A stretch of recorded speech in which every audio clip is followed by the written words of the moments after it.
Today we will discuss another sum and this sum number is 61. क्या given है? Murari and Vohra दो partners हैं. मुरारी की कैपिटल है 1,20,000, वोहरा की कैपिटल है 1,60,000. यादव एक नया पार्टनर आया 1/4 के लिए. यादव बिजनेस में 2 लाख की कैपिटल लेके आया, 90,000 की क्या लेके आया? गुडविल लेके आया. तो सबसे पहले इसकी जर्नल एंट्री कर देते हैं. बैंक अकाउंट डेबिट कितना आया? 2,90,000. तो हमने लिखा bank account debit 2,90,000 to Yadav's capital account 2 lakh to premium for goodwill account हमने लिखा 90,000. हमने कितना लिखा? 90,000, क्योंकि प्रीमियम फॉर गुडविल कितनी है? 90,000. यादव एक नया पार्टनर आया है तो यादव 2 लाख की कैपिटल लेके आया और 90,000 की क्या लेके आया? गुडविल लेके आया. तो हमने bank account debit 2,90,000 to Yadav's capital account 2 lakh to premium for goodwill account 90,000 कर दिया राइट. इसके बाद राइट करेंगे premium for goodwill account debit. हम यहाँ पे राइट कर देते हैं premium for goodwill account debit 90,000. इसे बांट देंगे पार्टनर्स में. पुराने पार्टनर्स कौन है? मुरारी और वोहरा. तो हम बांट देंगे इसे मुरारी में और वोहरा में. तो हमने लिख दिया टू मुरारीज कैपिटल और टू वोहरास कैपिटल. देखिए इस सम में गिवन है मुरारी और वोहरा दो पार्टनर्स हैं, कुछ नहीं गिवन. इट मीन्स इनका ऑल रेशो क्या है? 1:1. यादव एक न्यू पार्टनर आया. यादव का सिर्फ क्या गिवन है? शेयर.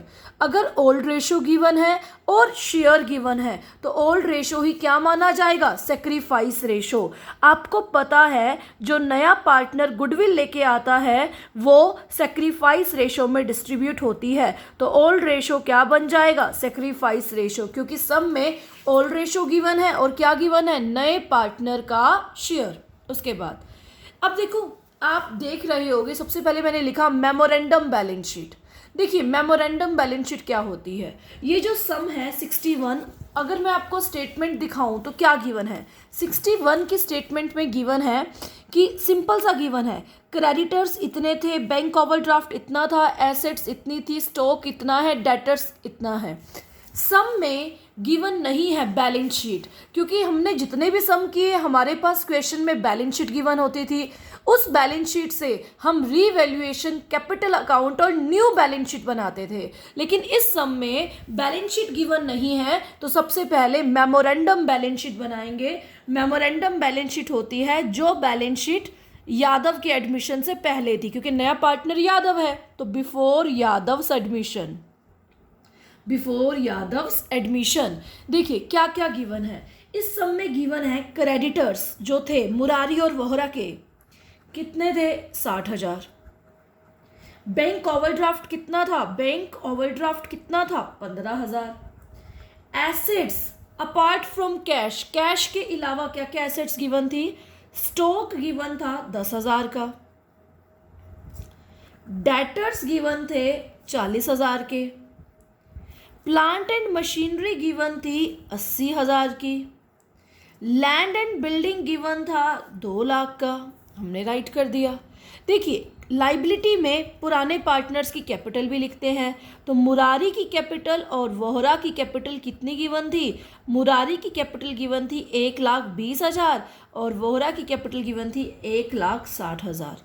जब हमने टोटल किया तो हमारे पास लाइबिलिटी का टोटल आया 3,55,000, जबकि हमारे पास एसेट का टोटल आया 2,80,000, 3,20,000, 3,30,000.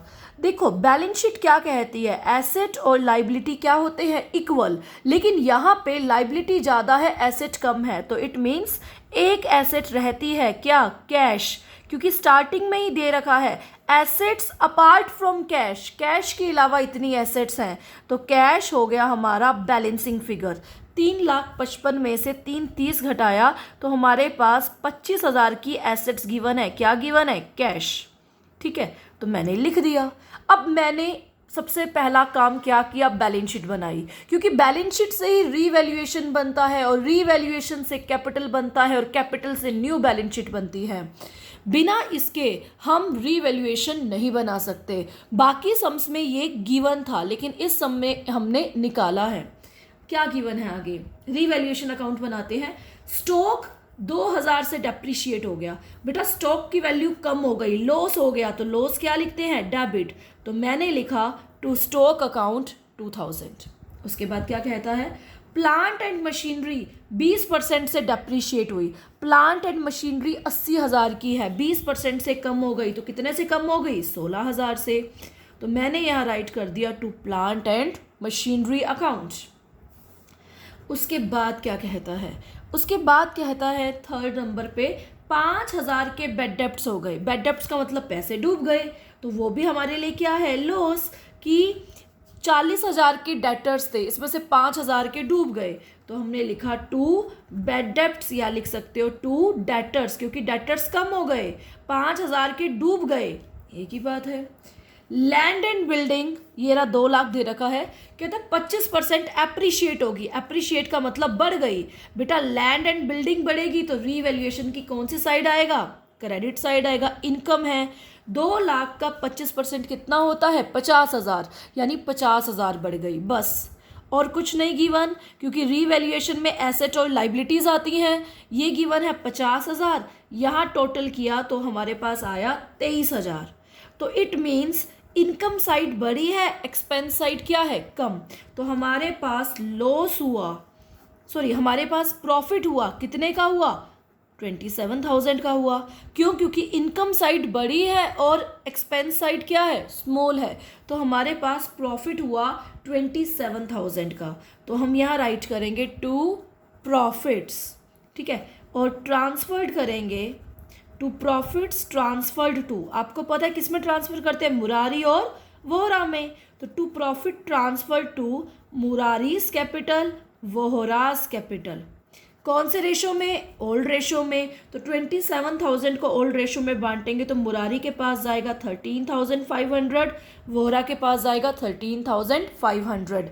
देखिए रीवैल्यूएशन में चाहे प्रॉफिट हो चाहे लॉस हो, दोनों को किस में बांटते हैं? पार्टनर्स के ओल्ड रेशो में। इसकी हम जर्नल एंट्री भी कर सकते हैं। Revaluation account debit,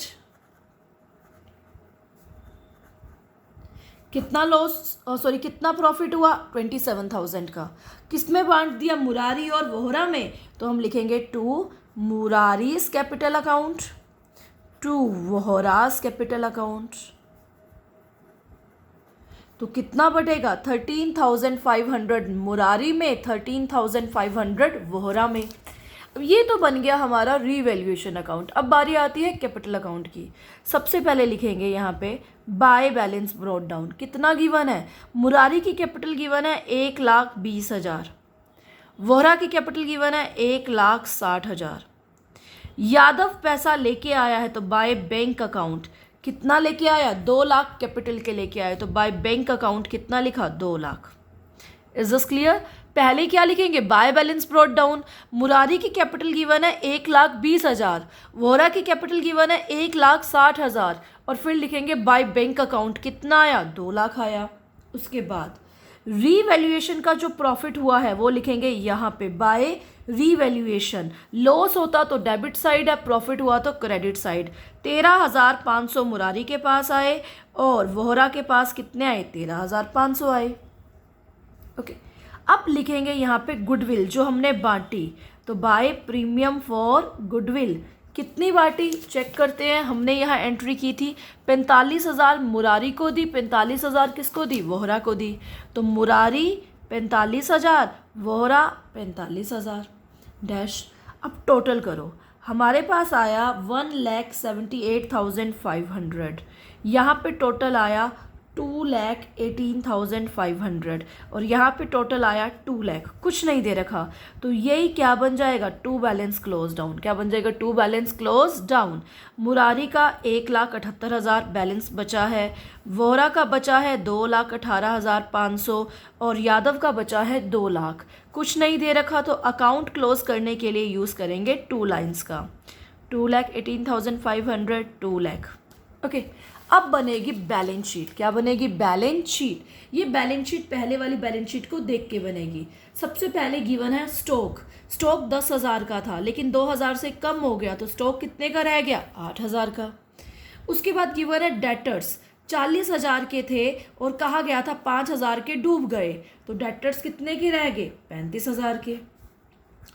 plant and machinery 80,000 की थी, 16,000 कम हो गई तो बेटा कितने की रह गई? 64,000 की रह गई। उसके बाद क्या कहता है?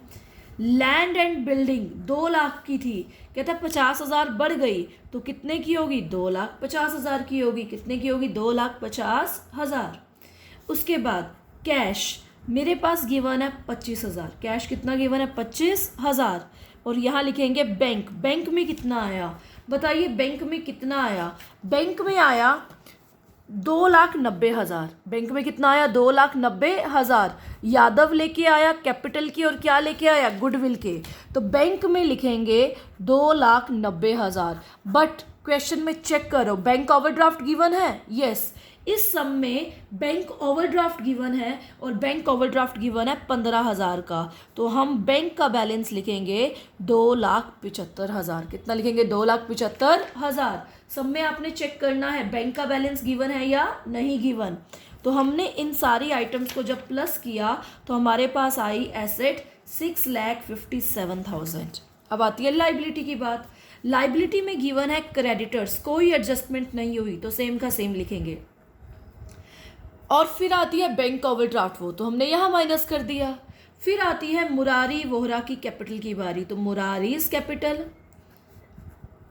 वोहरास कैपिटल, यादव्स कैपिटल। देखो मुरारी की कैपिटल आपने कितनी निकाली? 1,78,000। वोहरा की 2,18,500। यादव की 2 लाख। तो करेंगे टोटल।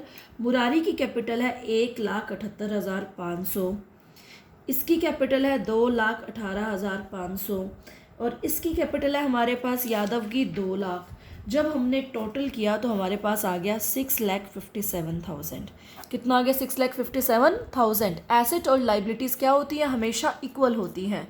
तो ये आपका सम था। इस सम में एक ही नया पॉइंट था। क्या था? इस सम में हमारे पास बैलेंस शीट गिवन नहीं थी तो हमने बैलेंस शीट बनाई और जो बैलेंस शीट बनाते हैं उसे मेमोरेंडम बैलेंस शीट बोलते हैं। Okay, thank you.